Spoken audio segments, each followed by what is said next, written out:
Subscribe कीजिए दोस्तों हमारे चैनल को। नोटिफिकेशन पाने के लिए बेल आइकन को प्रेस कीजिए।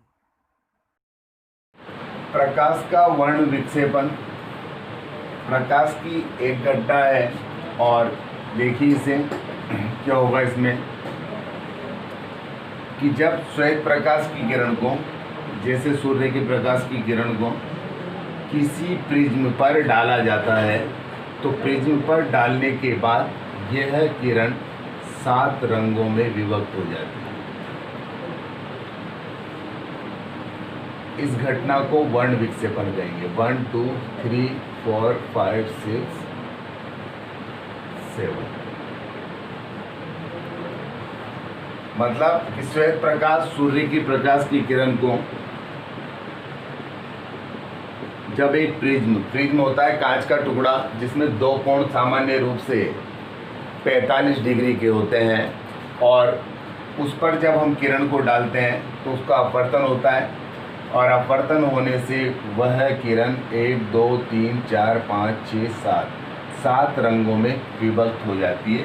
तो प्रकाश की किरण का 7 रंगों में विभक्त होना वर्ण विक्षेपण, रंगों का अलग अलग होना कहलाता है, क्योंकि मूल रूप से जो श्वेत प्रकाश है 7 रंगों से मिलकर बना होता है। अब देखिए इसमें जो 7 रंग होते हैं वो इंद्रधनुष के समान एक पट्टिका के रूप में जमे हुए प्राप्त होते हैं, और 7 रंगों की इस पट्टिका को स्पेक्ट्रम कहा जाता है। 7 रंगों की पट्टिका स्पेक्ट्रम। इसमें जो रंग होते हैं वो इस क्रम में जमे होते हैं। विबग्योर जो एक शब्द है, violet, indigo, blue, green, yellow, orange और रेड, ये बताता है इसे, ये वी और ये लास्ट रेड। ठीक है भाई, तो ये एक शब्द है जिससे आप इसमें जमने वाले, प्राप्त होने वाले 7 रंगों को याद कर सकते हैं। कंटिन्यू होंगे। वॉयलेट मतलब बैंगनी, जामुनी, नीला, हरा, पीला, ऑरेंज मतलब नारंगी और लाल, ये 7 रंग होते हैं।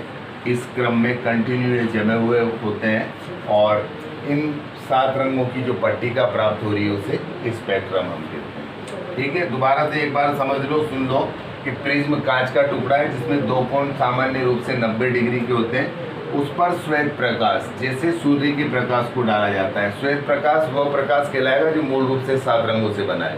न्यूटन ने इसे परिभाषित किया था कि ऐसा प्रकाश जो 7 रंगों से बना हो वो श्वेत प्रकाश कहलाता है। तो सूर्य का प्रकाश श्वेत प्रकाश है। जैसे ही प्रिज्म पर डालेंगे, प्रिज्म पे से निकलने के बाद ये इंद्रधनुष के समान 7 रंगों में बढ़ जाता है। 7 रंग की जो पट्टिका हमें प्राप्त होती है उस पट्टिका को स्पेक्ट्रम कहते हैं, और स्पेक्ट्रम में इस क्रम में विबग्योर एक शब्द आप याद रखेंगे। इस क्रम में ये 7 रंग जमे होते हैं, violet, indigo, blue, green, yellow, orange और रेड। ठीक है भाई, तो ये पहली घटना थी जो हमने पढ़ी है, प्रकाश का वर्ण विक्षेपण। अगला टॉपिक देखो, क्रांतिक कोण और पूर्ण आंतरिक परावर्तन। क्रांतिक कोण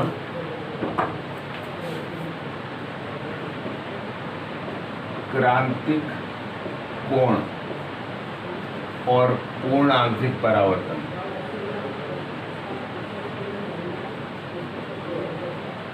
ये 2 घटनाएं हैं,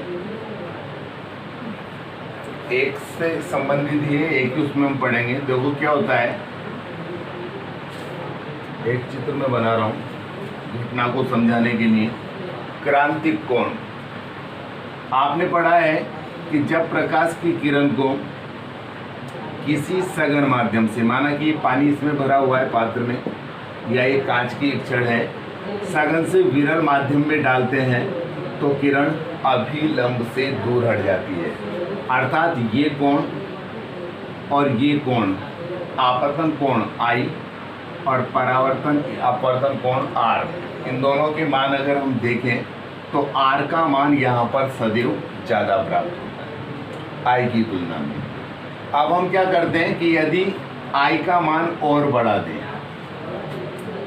जैसे ये I को और तिरछा कर देंगे हम, तो R का मान भी और अधिक बढ़ जाएगा। अगली एक स्थिति ऐसी होगी कि यदि हम I का मान इतना कर दें कि अपवर्तन कोण का जो मान है वो 90 डिग्री हो जाए। ये कोण बनाना 90 डिग्री, तो इसी 90 डिग्री के समय बनने वाले आपतन कोण को क्रांतिक कोण कहते हैं। मतलब चित्र बना हुआ है, पहले आप परिभाषा को सुने एक बार कि जब हम प्रकाश की किरण को किसी सघन माध्यम से विरल माध्यम में डालते हैं तो किरण अभिलंब से दूर हटती जाती है, अर्थात आपतन कोण की तुलना में अपवर्तन कोण का मान अधिक होता है।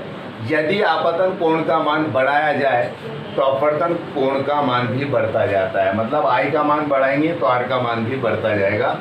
एक स्थिति में जब अपवर्तन कोण का मान 90 डिग्री हो जाता है, ऐसी स्थिति, ऐसा समय जब ये मान हम 90 डिग्री कर दें तो उस समय बनने वाले आपतन कोण को हम क्रांतिक कोण कहते हैं। क्रांतिक कोण कहते हैं और इस क्रांतिक कोण को IC से प्रदर्शित करते हैं। सामान्य रूप से आपतन कोण को प्रदर्शित करते हैं I से, और जब क्रांतिक कोण होगा तो उसे IC से प्रदर्शित करेंगे। कब होगा? जब ऊपर वाला कोण 90 डिग्री होगा। मतलब जब अपवर्तन कोण 90 डिग्री हो उस समय बनने वाले आपतन कोण को क्रांतिक कोण कहते हैं। ये क्रांतिक कोण की परिभाषा है। आगे देखो, इसी को चित्र में इसी में समझा देता हूँ मैं। यदि हम क्रांतिक कोण का मान और बढ़ा दें, मतलब इस कोण को और बढ़ा देते हैं, तो फिर क्या होता है कि ये जो किरण है वो ऐसे, चित्र में देखें आप, इस कोण का मान हमने और बढ़ा दिया है। अभी था माना कि 70 डिग्री था, अब हमने इसे और ज़्यादा बढ़ा दिया है, 80 कर दिया है। तो ये जो किरण ऊपर जो कोण 90 का बना था वो उससे भी अधिक हो जाएगा, ऐसे लगभग 120 भी हो जाएगा, और किरण अपने ही पृष्ठ में वापस लौट आएगी। अपने ही पृष्ठ का मतलब है कि उसने पानी से प्रवेश किया था और पानी में ही लौट आई है। तो इस घटना को हम कहेंगे पूर्ण आंतरिक परावर्तन। ये जो घटना है ये है पूर्ण आंतरिक परावर्तन। ये क्रांतिक कोण है और ये पूर्ण आंतरिक परावर्तन है। मतलब एक ही चित्र में आपने इसे समझ लिया है कि जब I का मान बढ़ेगा तो R का भी बढ़ेगा। I का मान और बढ़ा दिया, R का और बढ़ता जा रहा है। और ऐसी स्थिति जब R का मान 90 डिग्री होगा तो उस समय बनने वाले आपतन कोण को क्रांतिक कोण कहेंगे और IC से इसे प्रदर्शित करेंगे। फिर हम क्या कह रहे हैं कि यदि आपतन कोण या क्रांतिक कोण का मान और अधिक बढ़ा दिया जाए तो ये जो 90 डिग्री का कोण है इससे भी अधिक बढ़ जाएगा और किरण अपने ही पृष्ठ में, मतलब पानी से या कांच से इसने प्रवेश किया था और उसी में लौट आती है। इस घटना को हम पूर्ण आंतरिक परावर्तन के नाम से जानते हैं। तो ये दो घटनाएं अलग अलग पूछी जा सकती है आपसे, क्रांतिक कोण और पूर्ण आंतरिक परावर्तन की। चित्र सहित आपको इसको समझना होगा, बनाना होगा। अगली एक और घटना है वो है अपवर्तनांक। अगला टॉपिक है हमारा अपवर्तनांक।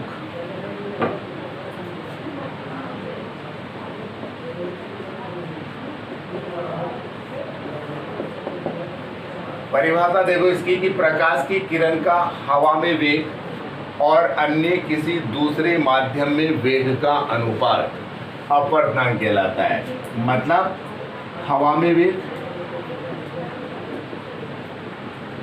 प्रकाश की किरण का और अन्य किसी दूसरे माध्यम में, किसी दूसरे माध्यम में वेग, इन दोनों का जो अनुपात है वो कहलाएगा अपवर्तनांक। प्रकाश की किरण का हवा में वेग और किसी दूसरे माध्यम में वेग का अनुपात अपवर्तनांक कहलाता है। मतलब सीधे शब्दों में आप समझें, म्यू से इसे प्रदर्शित करते हैं कि प्रकाश की किरण हवा में कितनी तेजी से चलती है और दूसरा माध्यम जैसे हमने कांच ले लिया, पानी ले लिया, कोई तेल ले लिया, उसमें प्रकाश की किरण कितनी तीव्रता से चल रही है। इन दोनों का जब हम भाग देंगे तो जो मान प्राप्त होगा हमें वो कहलाएगा अपवर्तनांक। वेग ऑफ एयर, इसे VA लिख सकते हैं आप, और वेग ऑफ, जैसे कांच है तो ग्लास या वाटर, पानी है तो आप लिख सकते हैं। ये म्यू अपर्णांक को हम म्यू से प्रदर्शित करते हैं, तो ये इसका सूत्र बन जाता है म्यू बराबर VA, वेग ऑफ एयर, वेग ऑफ ग्लास मतलब कांच में या पानी में या अन्य किसी भी माध्यम में वेग होगा। एक और चीज़ ध्यान रहे कि अपवर्तनांक का जो मान है वो प्रकाश के रंग पर, प्रकाश की प्रकृति पर, तीव्रता पर और तरंग दैर्ध्य पर आदि पर निर्भर करता है कि कितनी तीव्रता का प्रकाश आ रहा है, प्रकाश का रंग कैसा है, इन चीज़ों पर भी अपवर्तनांक का मान निर्भर करेगा।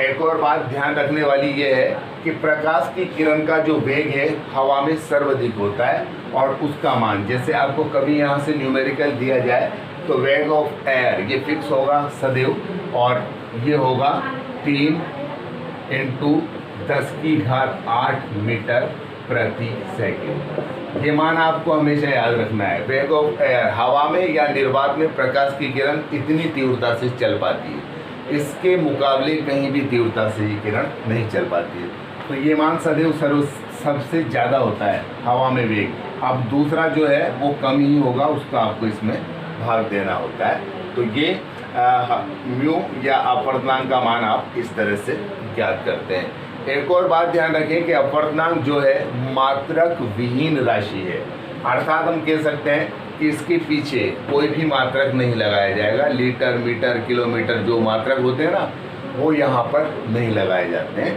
अपवर्तनांक मात्रक विहीन राशि, ठीक है। तो छोटा सा एक और टॉपिक था अपवर्तनांक। परिभाषा आपको ऐसे लिखना है कि प्रकाश की किरण का हवा में वेग और अन्य किसी दूसरे माध्यम में वेग का अनुपात अपवर्तनांक कहलाता है। म्यू से इसे प्रदर्शित करते हैं, म्यू बराबर VA/VG या VW। ये सूत्र होगा। प्रकाश की किरण का सर्वाधिक वेग हवा में होता है, जिसका मान होता है 3 न्यू टाइप में आ चुका है कई बार प्रश्न 1 नंबर के लिए, 3 × 10⁸ मीटर प्रति सेकंड होता है। और मैंने आपको बता दिया है कि अपवर्तनांक का मान माध्यम की प्रकृति, प्रकाश की रंग, तरंग दैर्ध्य आदि पर निर्भर करता है। और एक और बात मैंने बताई है कि अपवर्तनांक एक मात्रक विहीन राशि होती है, इसका कोई भी मात्रक नहीं होता है, ठीक है। तो ये कुछ छोटी छोटी परिभाषाएं, छोटे छोटे पॉइंट थे जो आपने पढ़े हैं। अब अगला, पहले आप दर्पण पढ़ चुके हैं, अब हम पढ़ने जा रहे हैं लेंस।